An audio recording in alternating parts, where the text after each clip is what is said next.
3 years.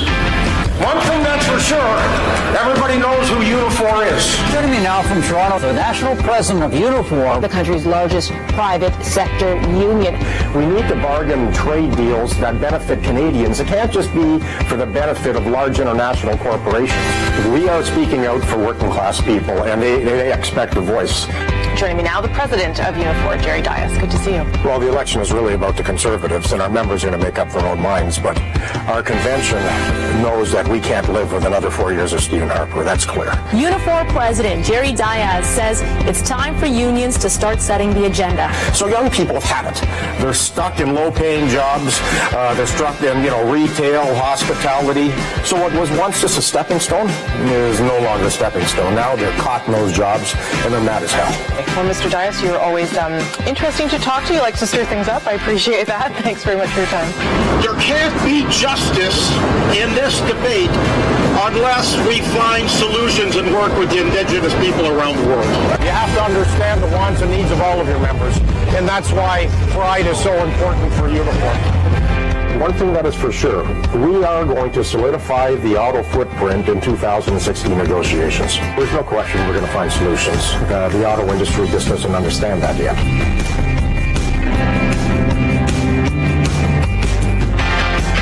We were born to take on this fight. This is about us understanding where we are, fix the last 10 years, and then plow forward as we move forward to the type of country that we all expect.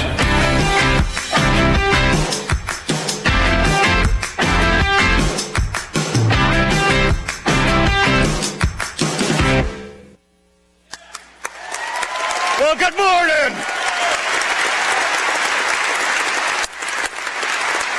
Thank you and good morning, Unifor.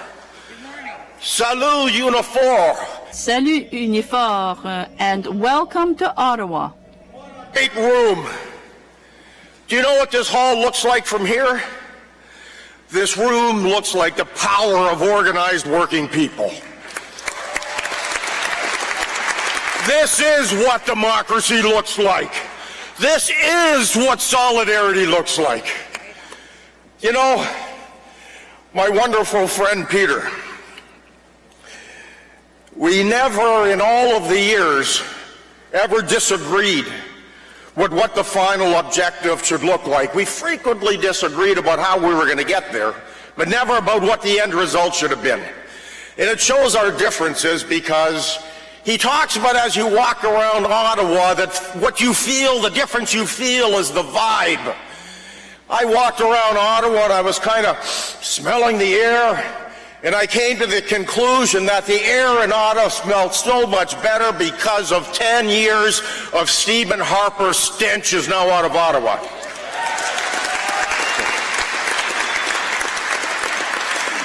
Sisters and brothers, the screens and banners around this hall say that it's time. And it is our time.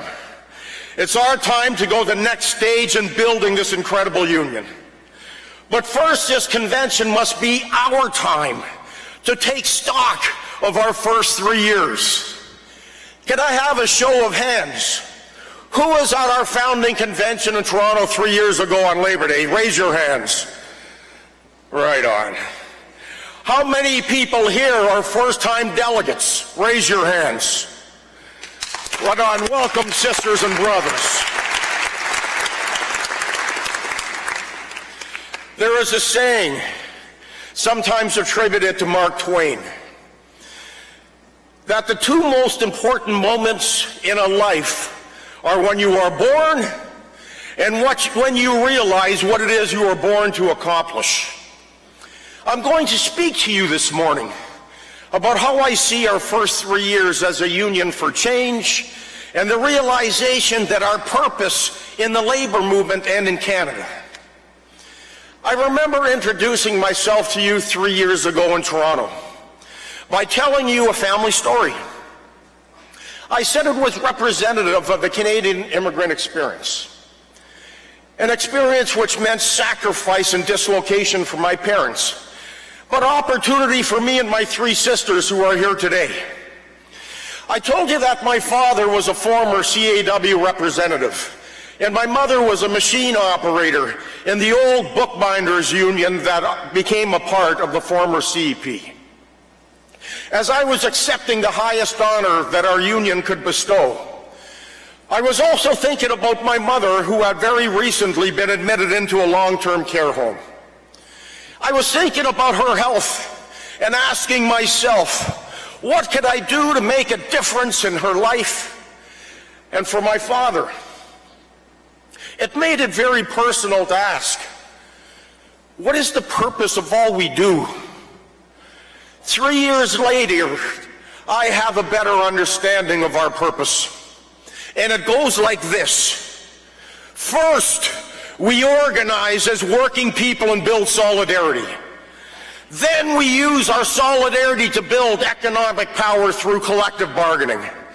Bargaining power in multiple sectors of the economy gives us political power and influence. That influence gives us social power to build a labor movement capable of making the changes that affect people's daily lives and their futures. We were created to make change, and we have. But increasingly our role is to leverage our power, to define real change that makes a difference in the daily lives of working people and in the power relationships in our society. Let me remember where we began from on September the 1st, 2013. We left Toronto on that Labor Day weekend with a constitution and an org chart. Our regional councils, our industry councils, Quebec Council, our equity committees, our other standing committees, and even our new National Executive Board all had to be created. The offices and staff and systems of two fully functioning organizations had to be made into one. Hundreds of local union leaders, many of you here today in this room, had to come forward to make our new structures and to breathe life into them. Hundreds of hours were spent preparing and shaping our new union to fulfill the visions in our founding documents. All of this, of course, is a work in progress, and no one will argue that any part of our new union has been perfected. But think for a moment about our new regional councils and the incredible forums they have created for our local union activists. Our regional councils are assemblies unlike anything that either of our predecessor unions had known. They have been powerful, emotional events. Could we now imagine a Unifor without our regional councils? Sisters and brothers, when we began 3 years ago, we did not have the luxury of putting the core work of the union aside while we built Unifor from the ground up. To the contrary, we made a commitment to the membership that representation and bargaining would be seamless, and that the strength of the national union would be at the back of every bargaining unit, large and small. Have we delivered?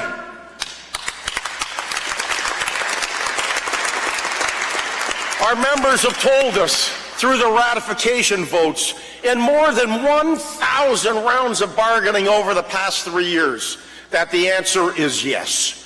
You have delivered. Across the board, we move the yardsticks forward, not back. And there are so many wins and gains that we can be proud of. Let me mention a few, in only a few. In 2013, just as we formed our union, we were in bargaining with the CAMI division of General Motors.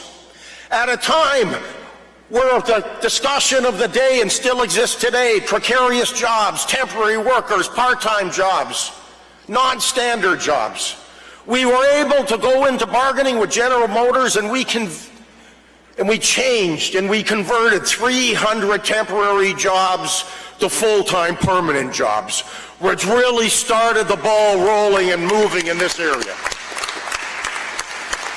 And then I went into bargaining with the pulpies in our union. Resolute in 2014. And that bargaining was a defining moment for us. Why? Because they will tell you, 4 years prior, when we were in bargaining with then Abitibi-Bowater, the company was in bankruptcy. And we gave wages, benefits. And if you can imagine, when we went back to work, we had to agree on the jobs that were going to be outsourced in order to keep the company alive. But then when we went back to the bargaining table 4 years later with a new owner, instead of trying to reward the workers for the sacrifice, they wanted more. And let me tell you, they came to the bargaining table wanting more, and they left the bargaining table getting nothing. And I'll tell you who got more. It was our workers, our members, that got our wages back. We got our benefits back. And we made sure that we insourced every single job that we had to outsource. And that was the strength of our members at the bargaining table. And we went into metro bargaining, the supermarket pattern in 2015 and 2016. Once again, precarious jobs, part-time jobs. And we walked out of there making sure that our members got significant increases. We even put into place language that said if inflation goes up, so do our wages, over and above whatever the negotiated increases were. We put in benefit for part-time workers. But more importantly, we locked in schedules, real hours of work, so that our members knew how many hours of work they had this week, and it couldn't be manipulated by the employer.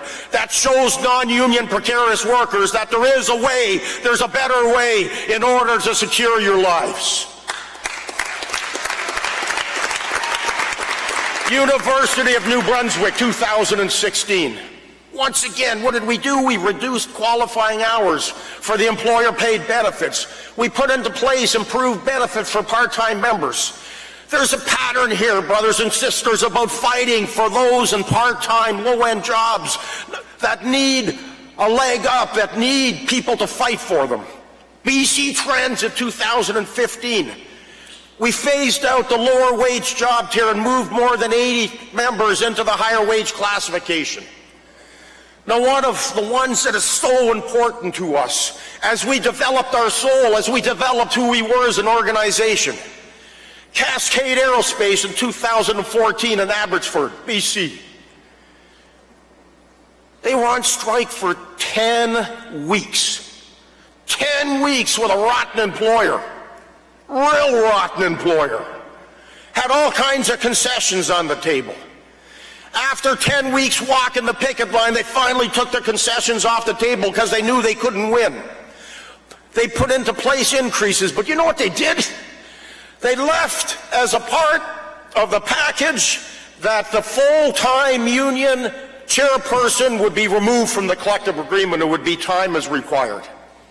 Our members stayed on the picket line for another 2 weeks until the company backed off and reinstituted the full-time union rep. That's courage, brothers and sisters. Port of Vancouver. Our members were on strike for quite a while.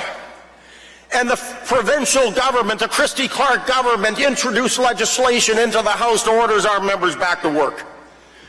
We hopped on a plane, we flew to BC. We went to the House. We were about to hold a press conference to say to Christy Clark and her government that if they passed the legislation, we were going to defy it.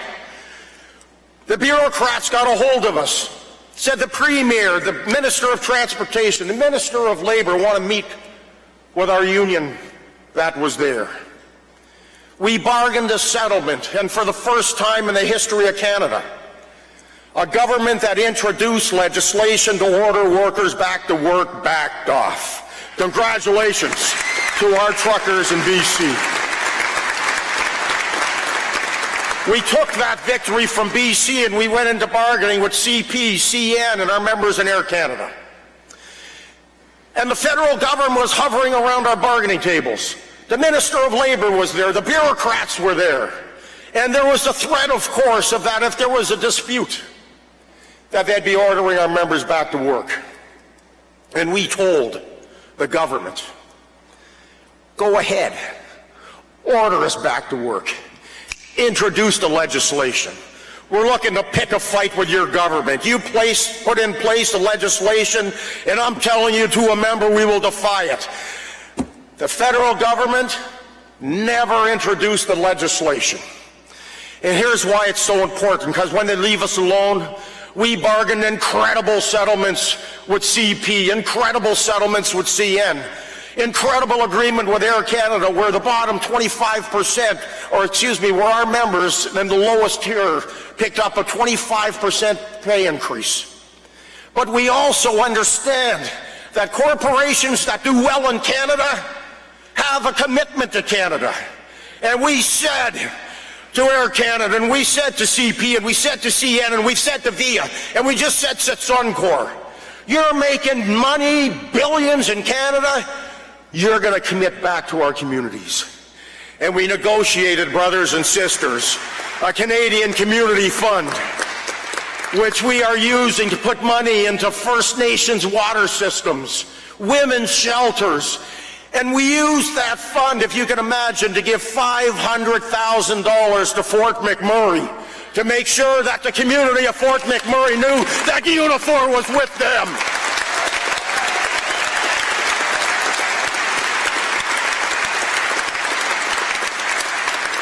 SaskTel earlier this year, women advocates positions in each of the 3 bargaining units. Since 2013, Unifor has negotiated 67 new women's advocate positions, with more than 300 women's advocates to assist members in dealing with domestic violence and abuse. This is the commitment to the women of our union, to make ending violence against women a part of our union culture in everything we do.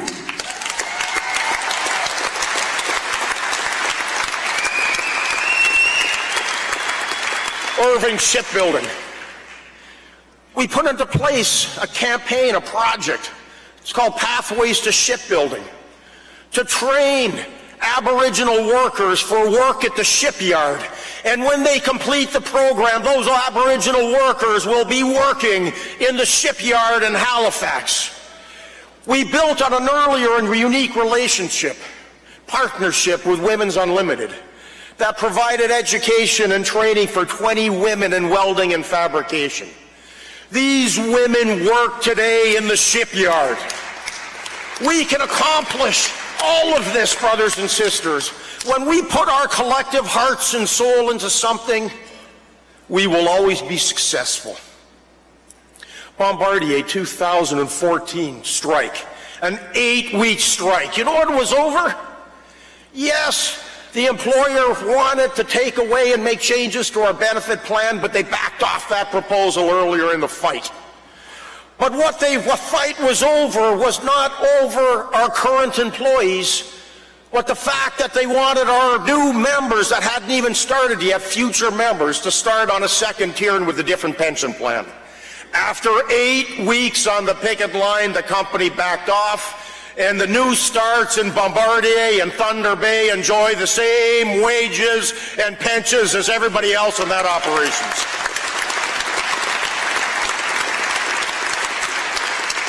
Now let me talk to you about courage. Courage. Town daycare in Glace Bay in 2015. 15 child care workers, predominantly women, on strike in the middle of a snowstorm that led to higher regulated minimum wages in Nova Scotia for all child care workers in the province. That's what I call courage. And let me tell you the importance of belonging to a union. The Woodstock Hospital in 2016, a brand new bargaining unit. First set of bargaining. We went to the bargaining table. We achieved pay equity settlements between 64 cents and $4 an hour retroactive all the way to 2014. And for one group, a $3.66 per hour settlement retroactive all the way back to 1993.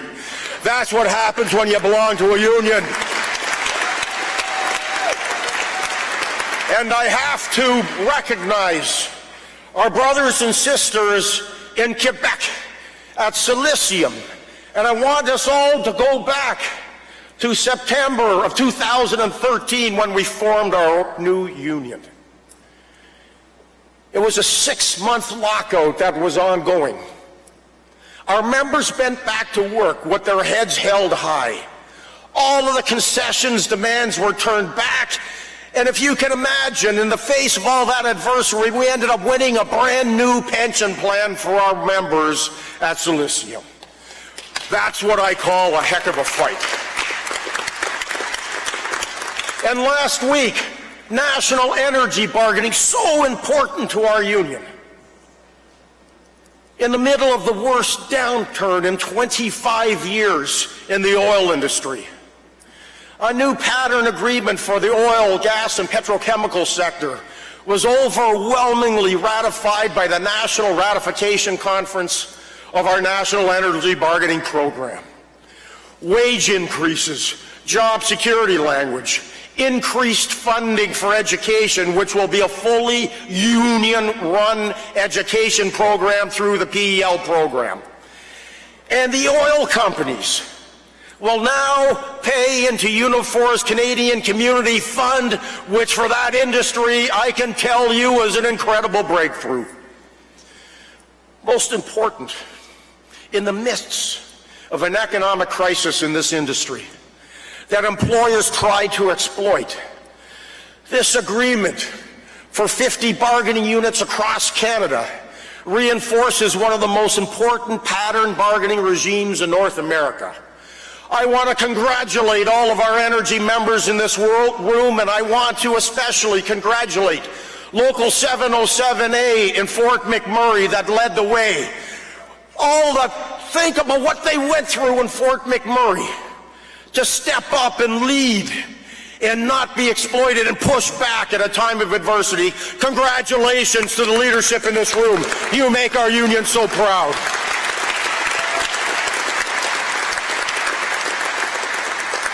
Sisters and brothers, I can go on, and you all know I can. The record shows that it is mission accomplished and a job well done by you, by hundreds of rank and file bargaining committees supported by our incredible staff. I want to ask everyone in this room who has served on a local union or industry bargaining committee, and all of our staff who have been to the bargaining table with them, to stand up, please, so that we can thank you. Please stand up.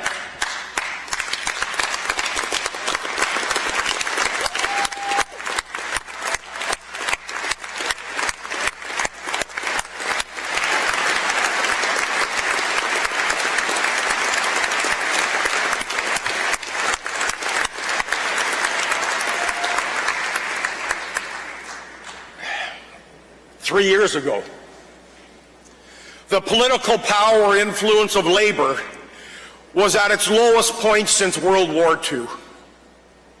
The labor movement was politically isolated and on the defensive. Trade union membership was declining. In Ontario, right-to-work legislation, the undoing of the Rand formula, was one election away. The Ontario election over workers' rights was a turning point for the labor movement in this country. We mobilized, we raised awareness, and we played a key role in raising the voter turnout by over 4%. And so it is with great pleasure that I congratulate from the bottom of my union heart the former leader of the Ontario Conservative Party on his retirement from politics that he announced 2 weeks ago. Tim Hudak, who led the polls in 2013 and pledged to rip up the Rand formula and fire 100,000 public servants. Did not do either of these things.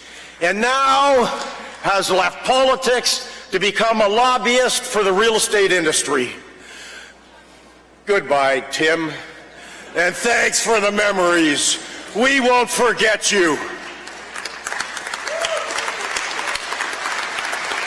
An equally dangerous and menacing threat to our movement was, of course, entrenched in power right here in Ottawa. We faced a government that had contempt for trade union freedoms, a government that had intervened to prevent and provide strikes at Canada Post, Air Canada, and rail bargaining. It enacted a series of anti-labor laws. Remember C4, 377, 525. This was a government that had enemy lists, organized labor at the top of the list. I know I was on their list. I had ministers tell me how personally popular I was in the Conservative caucus meetings. So I would say to them, did anybody say anything nice about me in the caucus meetings? And the response was always, no, Jerry, not one nice thing, frankly. And you got to know, when they tell me that I'm proud on behalf of all of us, that they viewed us with the same type of disdain that we viewed them. But there were many others on the list. And here's how small this government was. First Nations communities whose pleas for help to acquire clean water and basic human needs were ignored. Aboriginal women who were ignored and abused by the obstinate refusal to call and inquire into the missing and murdered Aboriginal women. Muslim women who were scapegoated in the most overtly racist political campaign ever in this country to exploit the decision of a small number of women to wear the niqab. They calculated that these wedge politics would give them a political advantage, but they miscalculated. A year before the federal election, there was an article in the National Post about conservative insiders who wanted an early election because, and I'll quote, "There's a new breed of highly politicized union in town, and they're intent on doing to Mr. Harper what they recently did to Tim Hudak in Ontario." Conservative Member of Parliament Bob Runciman claimed in that article that Unifor had an organizing fund of $50 million to be spent over a 5-year period. That's true. And because 1 year had passed, he had concluded, the genius, that we had $40 million left to spend on defeating the Harper government. Of course, those were the completely ridiculous ravings from inside Harperland of some people who are rather obsessed with us. But I can tell you that I have been directly told by two current conservative leadership candidates that wanted to meet, that it is true that Harper was pressured from the backbenchers to call in an early election, and he did call the early election because of that pressure. So how much did we actually put into the fight to stop Harper? The answer is that from the bottom to the top of our union and from coast to coast to coast, we gave our all to take our country back, and we left not 1 ounce of energy or heart in reserve, nor did we spend 1 dime less than was absolutely necessary.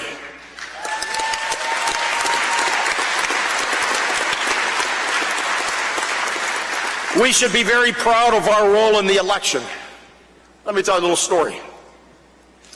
I was in a cab in Vancouver during the election campaign, and a Unifor ad came on the radio.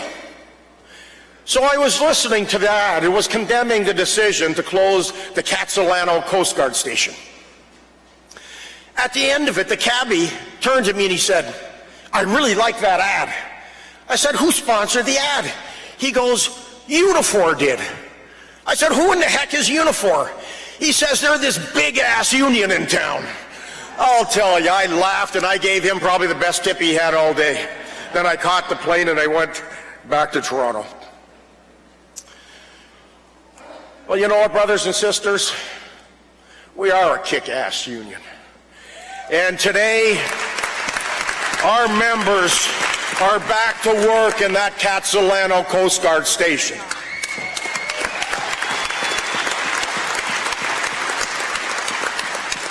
Brothers and sisters, the federal election was an important coming together for the labor movement. And I'm so happy that our friends here from the United Steelworkers, my personal friend Ken Newman, is here. Together with Steel,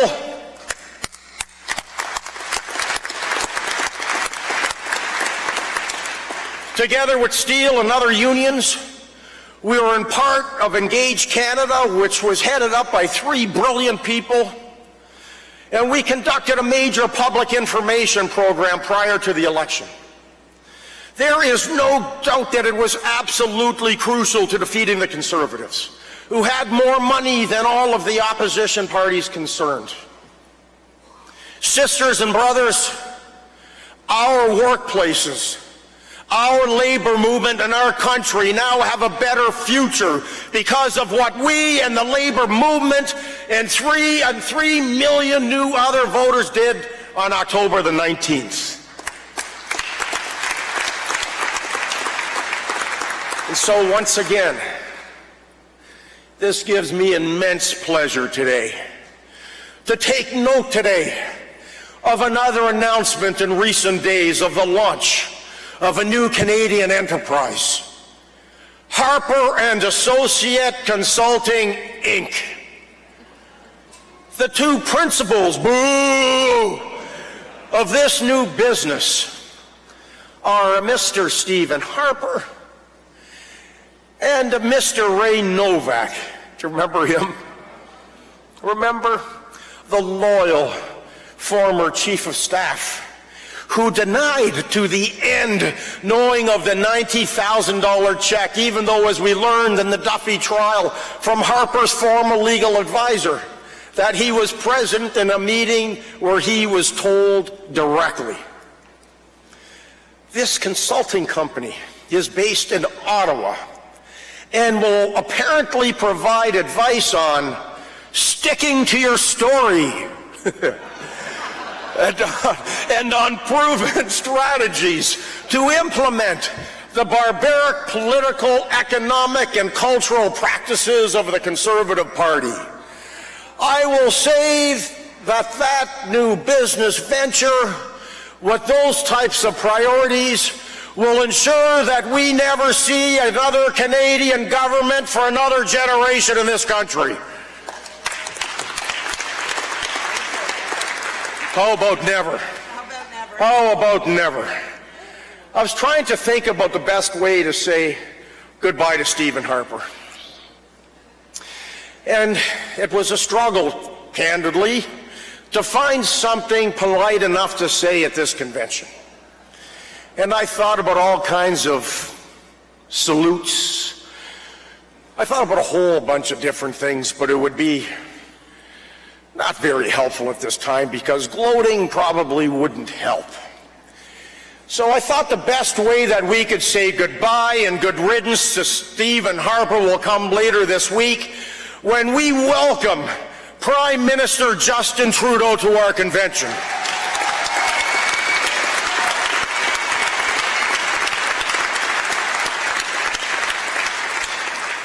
In this spirit, I want to recognize that today, August 22nd, is the 5th anniversary of Jack Layton's death. Jack co-founded the White Ribbon Campaign, and our commitment to Jack must be from the men in this room that we will continue this fight in becoming more activist allies in stopping violence against women.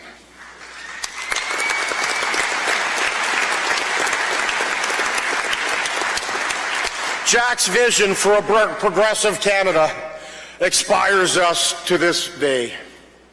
Thank you, Jack. Your contribution, your love will never be forgotten.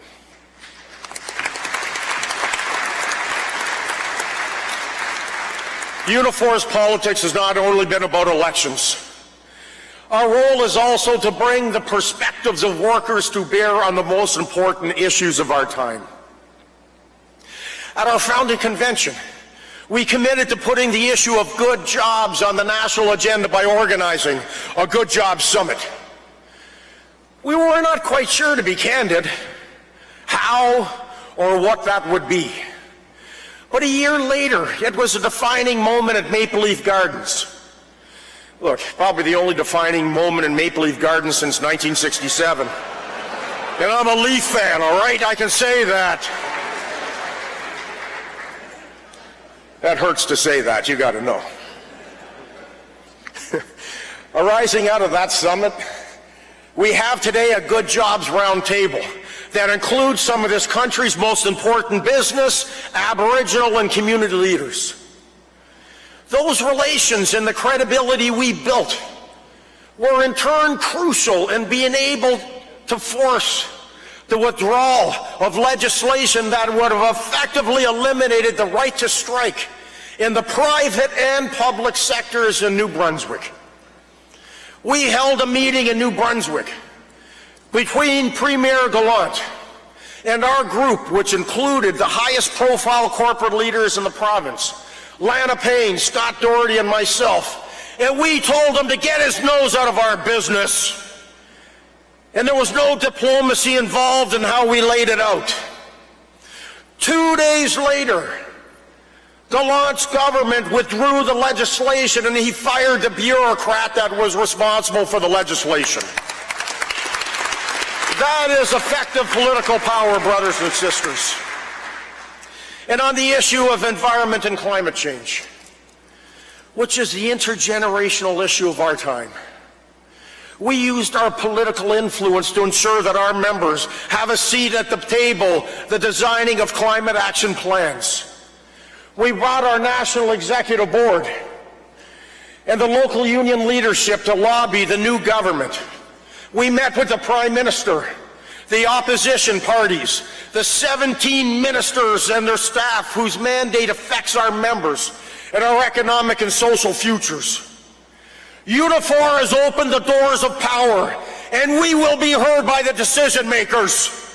Don't you think it's time that working class people have the same influence that the business elites have enjoyed in Ottawa for so many years?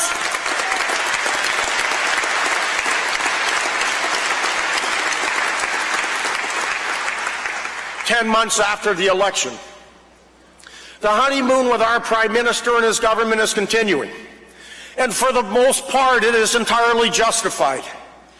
Most of the government's actions so far are reversing the harmful legacy of the Harper era.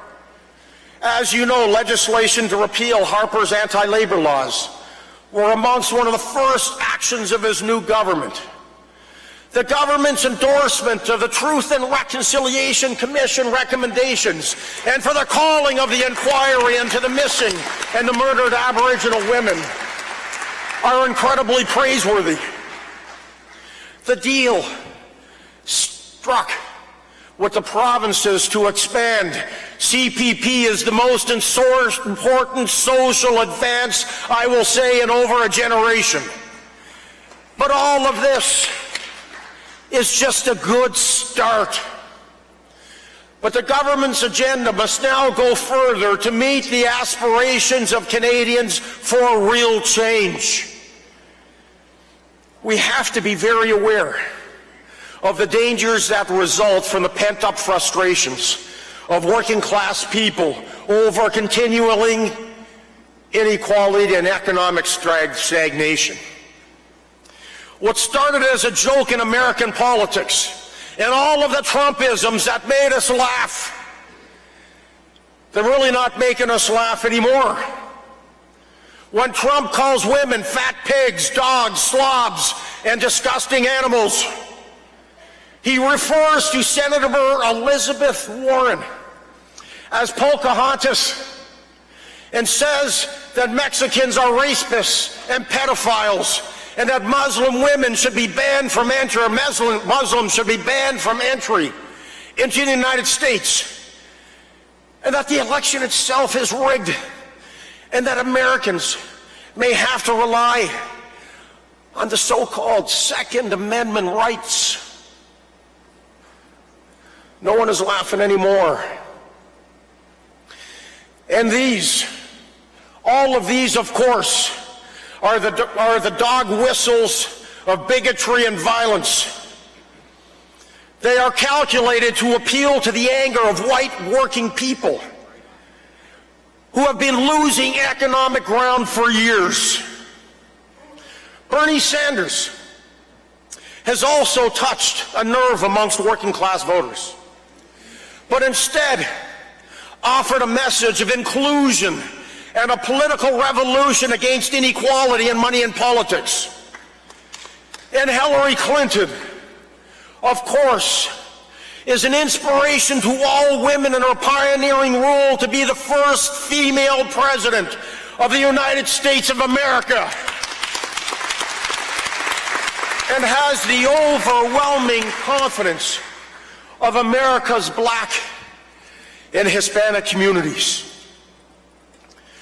What is fascinating for Canadians to watch is how far the right and the left, how far from the right, the left, the center has fallen out. We don't have a Bernie in Canada yet, but surely Canada is ready for our own political revolution. And you can count us in. And if no one else is ready to step up, then why doesn't Unifor lead the political revolution ourselves?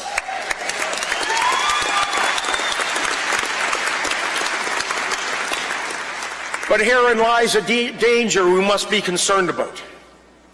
For workers, the Great Recession that began in 2008 has yet to end.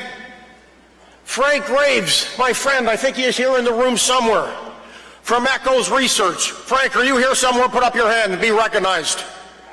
He's in the back. Frank Graves tells us that 1/3 of Canadians today agree with the statement that I have lost all control over my economic future. These are the conditions that fuel the Trump campaign and the anti-immigration campaigns in Europe. These are the conditions that led to Brexit. And it could happen here. It could happen here unless the labor movement stands up tall and makes it clear that immigrants are not taking our jobs, and racism and scapegoating have no place in this country.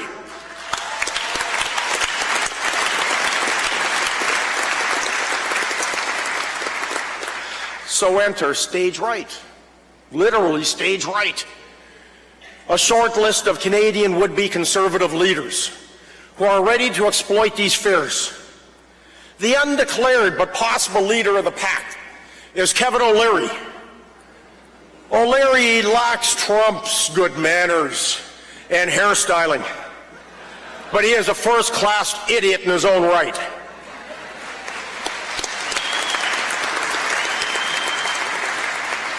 Am I supposed to say that?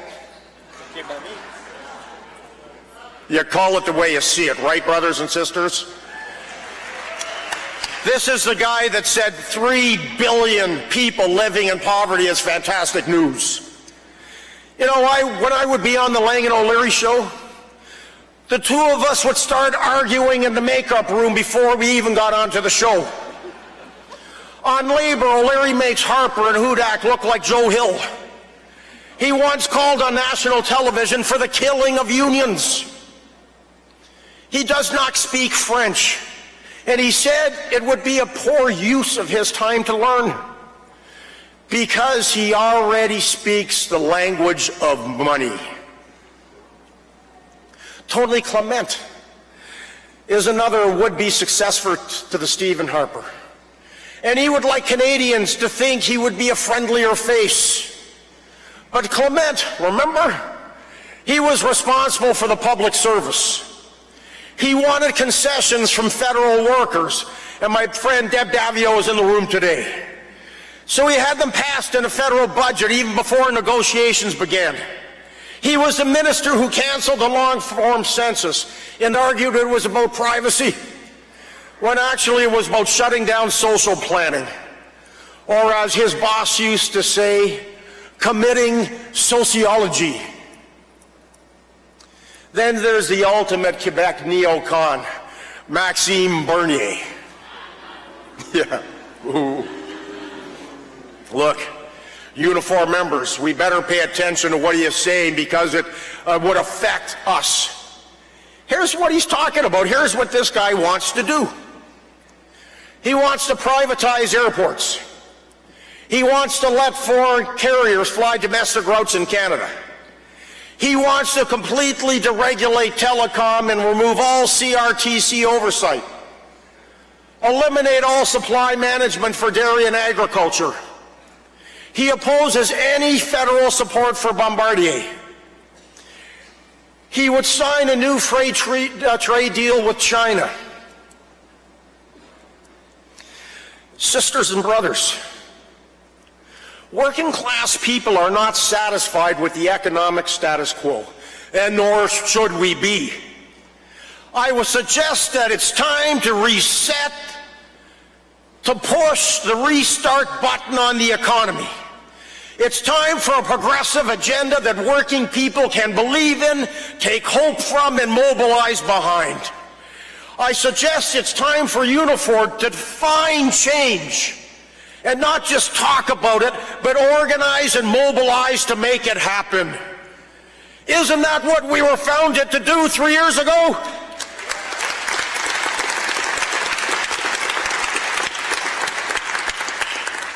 Here's what we mean.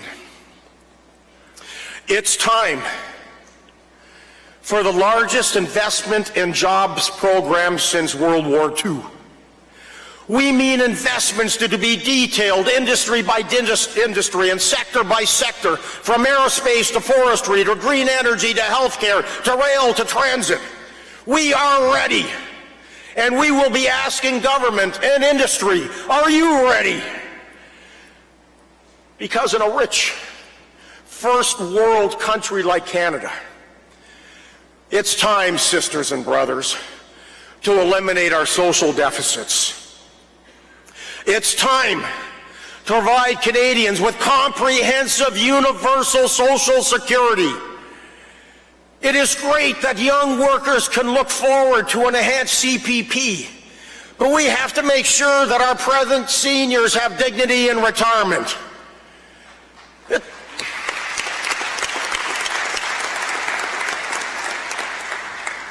It's time for major investments in a seniors' health and housing strategy.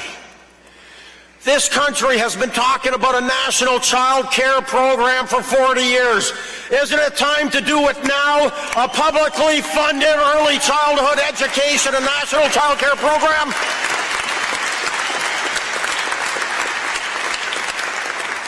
Isn't it time that we deliver a new national health care accord to fund our public Medicare system for another generation? A new health care accord that finally brings pharmacare into Medicare and ensures that no one goes without the medicines they need. Isn't it time that we once and for all end the crushing student debt and ensure universal access to post-secondary and vocational education by abolishing tuition fees? Are these ideas crazy? We already know the response from the managers of the status quo. Here's what we need to say to them. We say to them there are 2.35 million Canadians who are officially or unofficially unemployed. And if this country had the vision and the will to put 2 million Canadians to work, those new workers will take us finally out of the Great Recession. Those new workers would generate $200 billion in GDP, $100 billion in wages and incomes, $70 billion in government revenues. We say to the managers of the status quo, it's time to rein in the tax dodgers. In 2008, in Canadian dollars, there was $53 billion put into offshore tax havens. By 2015, that amount had doubled to $108 billion that is stashed in Panama and other tax shelters around the world. So please spare us the lectures about how we need fiscal austerity and free trade. We say to the ideologues that believe that any and every free trade deal is good. You're wrong. Headed dogma has resulted in a massive trade deficit and the loss of hundreds of thousands of jobs. What kind of a government would ratify the TPP when it has no net benefits and it harms forestry, media, dairy, when we know it will undermine the #1 export sector with losses of up to 20,000 jobs in auto and auto parts? We have already been losing our jobs to Mexico, and our free trade deal with Mexico reached $25 billion last year. Consider this. The Mexican auto parts sector predicts that the TPP will cost up to 100,000 jobs in Mexico. And so if Mexico will lose jobs and Canada will lose jobs, where do you think plants will close first? Here or in Mexico? Obviously here, because the real wages of Mexican workers are no higher than they were 25 years ago when NAFTA was signed. NAFTA has been a lost generation for Mexican workers, and TPP will make it worse. Surely it's time that our workers across the continent together call out the TPP for what it is: an anti-worker corporate plan to engineer a global low-wage agenda at the expense of our jobs.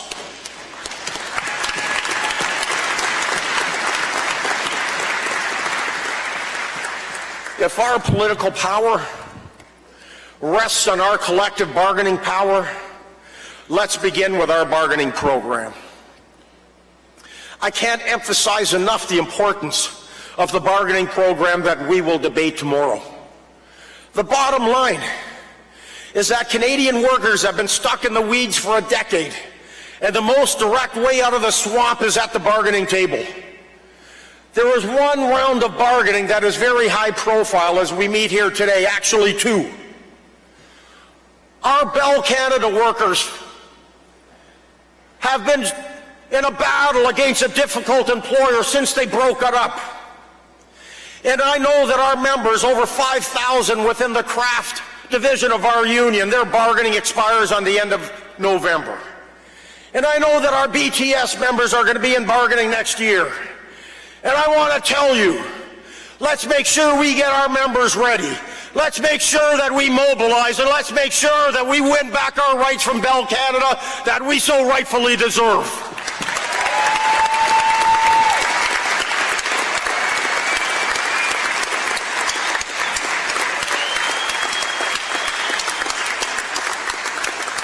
And as you know, we have just recently opened negotiations with the Detroit Three.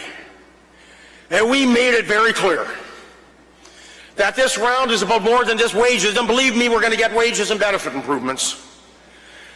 But in simple terms, we have put the industry on notice that there will be no settlement unless we address the long-term futures in Brampton, Windsor, and in Oshawa. And I have a message to General Motors. And they better listen very carefully, because we're not screwing around, brothers and sisters. They came to the bargaining table, and they have said publicly that there will be no discussions about investment until after the agreement is ratified. And I'm telling General Motors that there will be no agreement, and we will shut down the operations right across Canada until they have committed in writing to what our products are going to be in St. Catharines and in Oshawa. Oshawa is not closing down at all. Our members are going to continue to work.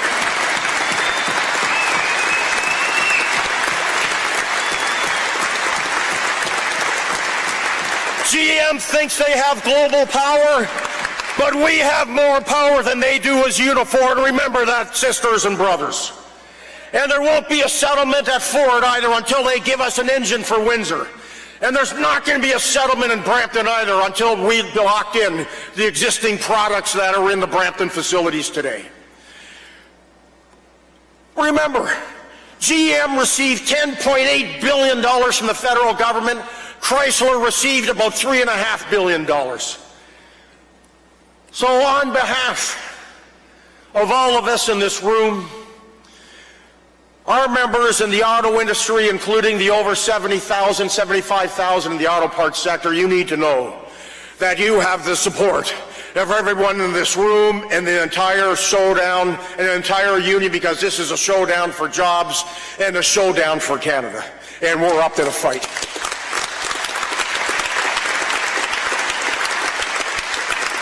But the message here today just can't be for our Bell members and our members in the auto industry. The message today has to be to all of our members in every industry and every sector. Your bargaining goals are also a fight for the type of country we want. And you too can count on the solidarity of the more than 310,000 members. We have a strong union and we have your back.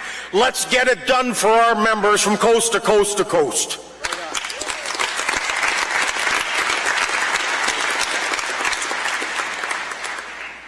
I'm not yet at my time. I might go a few minutes over, and I hope you don't mind. I'm a little wound up. Sisters and brothers, we got a lot of members who are still fighting for decent working conditions. The taxi drivers in Ottawa are Unifor members, and they have waged an incredible struggle to maintain the gains achieved over the years and in the face of deregulation and Uber. Let me tell you a little story. Another cab story. This one is in Montreal. I got in a cab owned by a guy named Gus. The taxis aren't unionized in Montreal, at least not with Unifor that I'm aware of. But Gus had a Unifor lanyard around his rear view mirror. So I asked him about it and how he was doing. He told me he wasn't doing so well. He started driving at 4 a.m. that morning, and it was now 5 p.m. After working 13 hours, he had $117 in fares. Besides the thousands of dollars they pitch out every month, and I mean thousands of dollars in insurance, and a whole host, dispatch fees, everything under the sun. He was pitching out $600 a month over and above all of that, because 3 years earlier he bought his plate for $200,000. And that because of Uber, it was now worth $120,000 and dropping. I asked him about the Unifor lanyard, and he says, I hang this lanyard from my car with pride because we someday will have a union here in Montreal as well.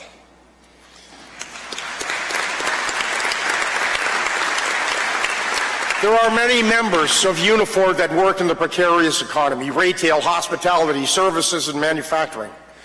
And there is an army of precarious workers in Canada without a union. They are disproportionately women and workers of color. 4 in 10 women workers are employed in precarious jobs. 5 in 10 single-parent workers are employed in precarious jobs. More than 3 in 10 visible minority workers have precarious jobs. They are trapped in an economy where employment standards are nothing more than suggestions and enforcement mostly non-existent. The status quo means no chance for these workers to enjoy decent work and living incomes. These workers only have one chance. They need a dramatic and historic overhaul of employment laws. They need a new model of collective bargaining to fulfill their constitutional rights as workers. We have a system of labor laws that was created 3 generations ago in a very different economy for a very different working class.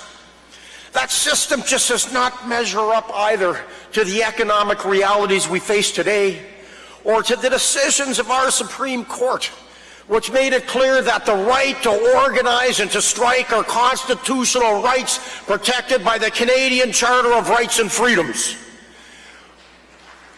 All of these issues are on the table right now in Ontario and Alberta. And we have high expectations in the coming months that in these provinces we will see a modernization and expansion of worker rights. Isn't it time that after decades of decline for workers' rights, that we have laws and a labor relations system that offers every worker the ability to have decent work and a living wage?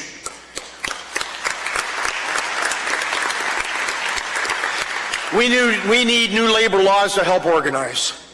But the basic truth of the labor movement is that we organize or die. We have already beat the odds and defied the trend in our first 3 years as we organized more workers than any other union, and we did not decline. There are thousands more Unifor work members today than there were 3 years ago. Every organizing win, large or small, is precious to us. But of course, we are very proud of our organizing team for the largest organizing victory in over 20 years in North America, and that was the victory at Casino Rama. Can our new members from Casino Rama please stand up?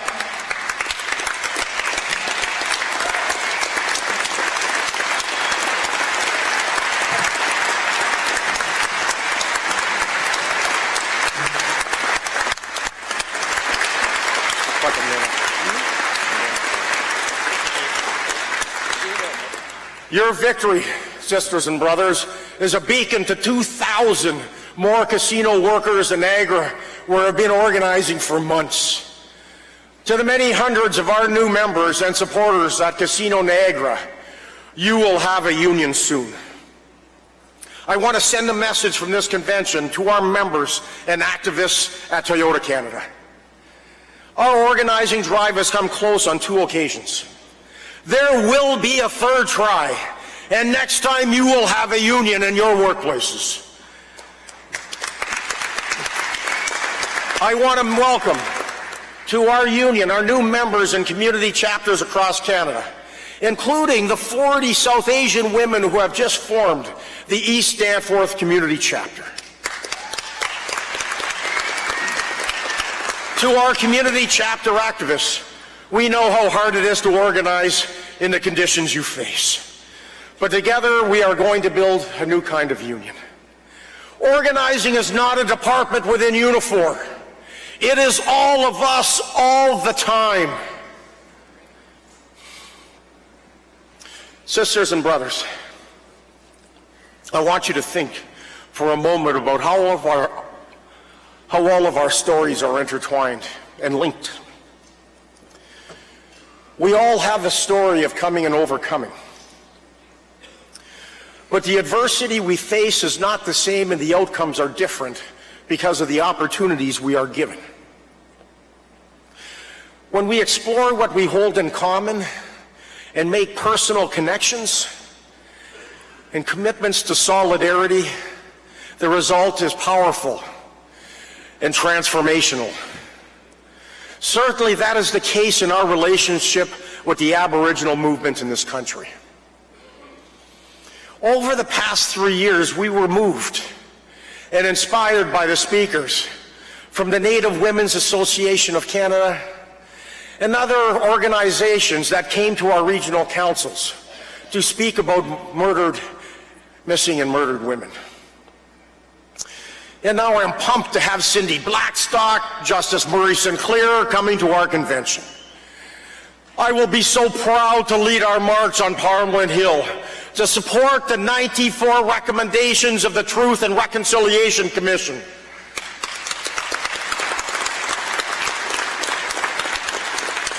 Let's think for a moment about Canada's national shame. The residential schools and the children taken from their families.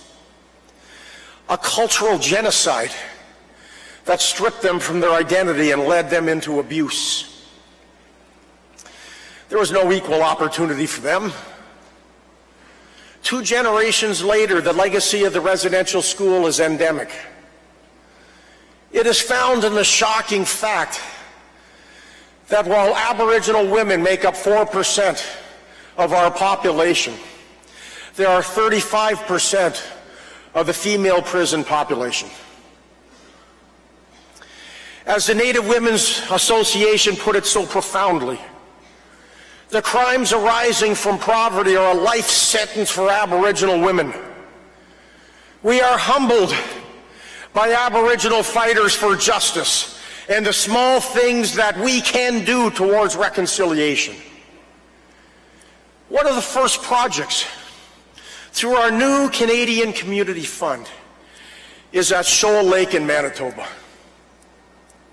For decades, because of the conditions imposed on it by a water diversion project, the community has been without a source of clean drinking water. The community has been cut off and is accessible only by barge in the summer and an ice road in the winter.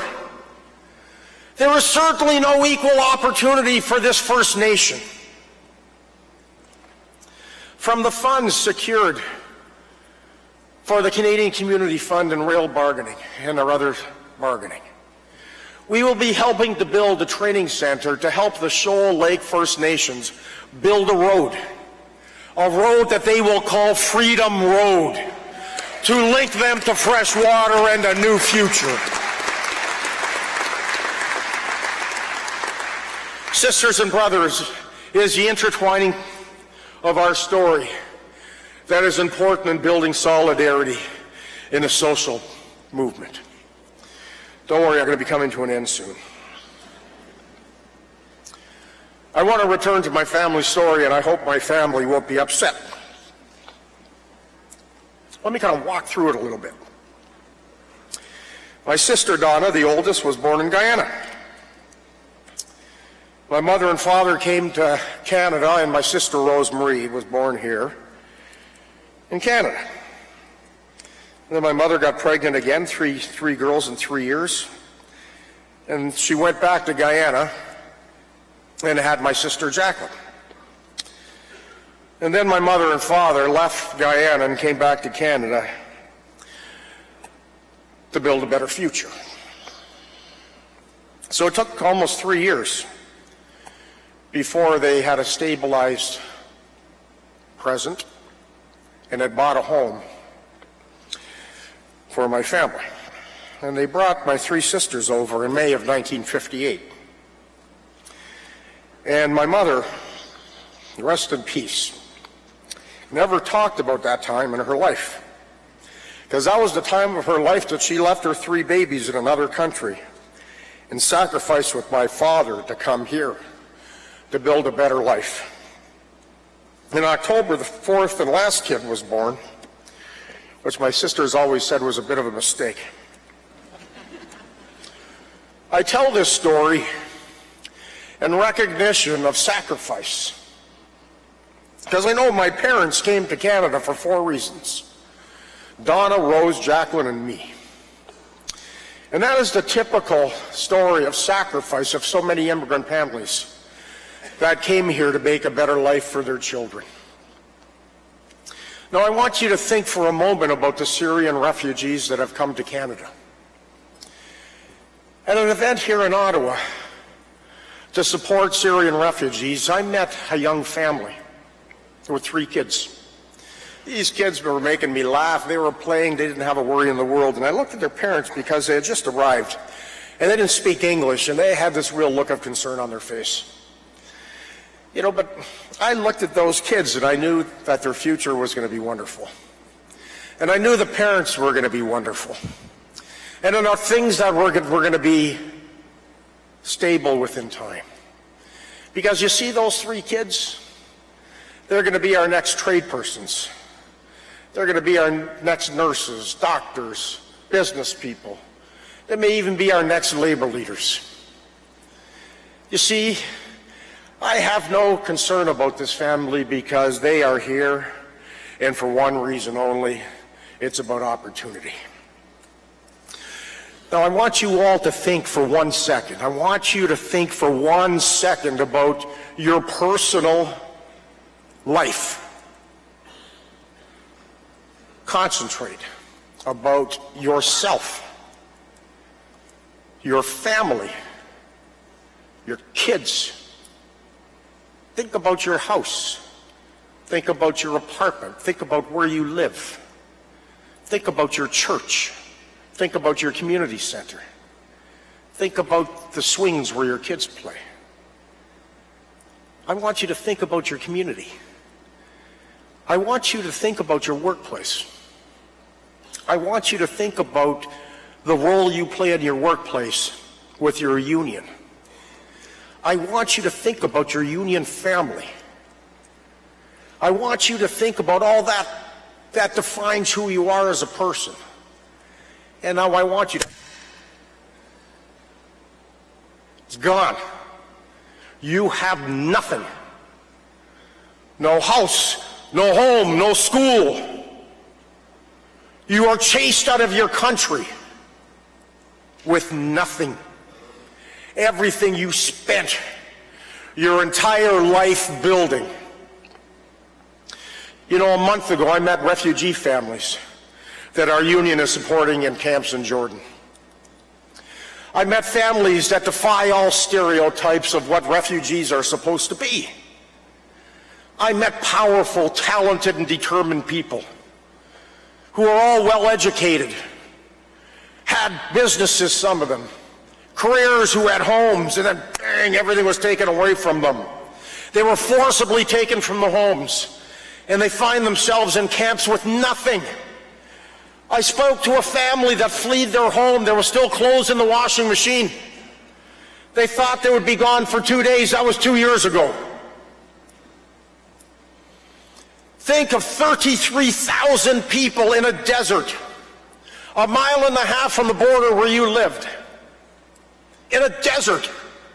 What do you build in a desert? First thing, think about the challenges. No water, no food, no lodging. From January of this year, 525 children were born. You need a hospital. You need nurses. You need doctors. How are you going to keep the kids busy? You need a school. You need soccer fields. What are you going to do with the parents? How are they going to continue on their plight, which is why they left in the first place? There's not much of an opportunity there. Think about the fact that there are 65 million refugees in the world today, and this population grew by 6 million last year. Half of them come from 3 places: Syria, Afghanistan, and Somalia. And 80% of them are trapped in refugee camps in Africa and the Middle East. What opportunity do they have? It is why I'm so proud of our union and our grassroots support teams, who have made a personal commitment to assist 5 refugee families make a new home in our country, and our ongoing support of over 100 families in Jordan. Perhaps there will be opportunity for these families, but also a wonderful opportunity for our members who are part of the sponsor groups to learn and grow from the bonds of solidarity that we will build. And I want to thank those members that have stepped up.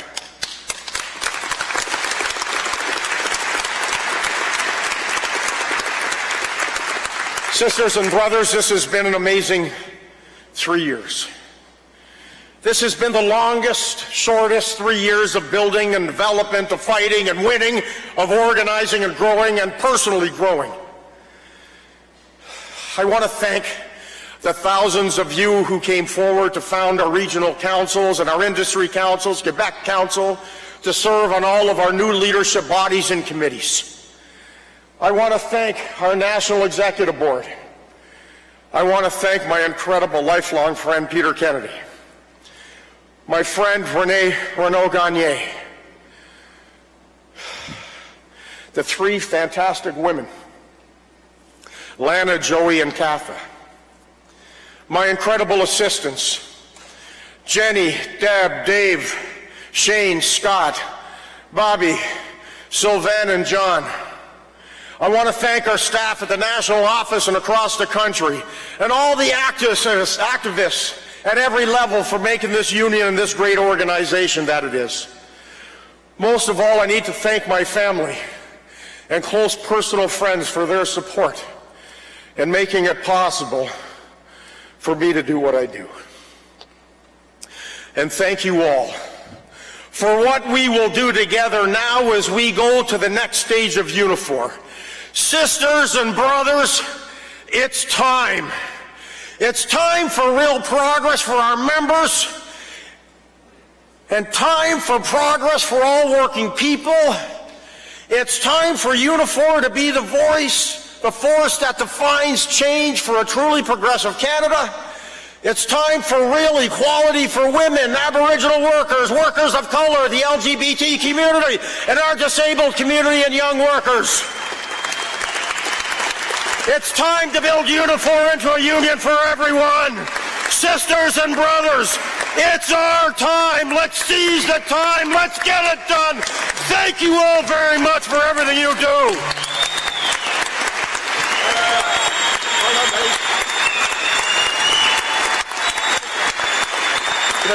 Get up here.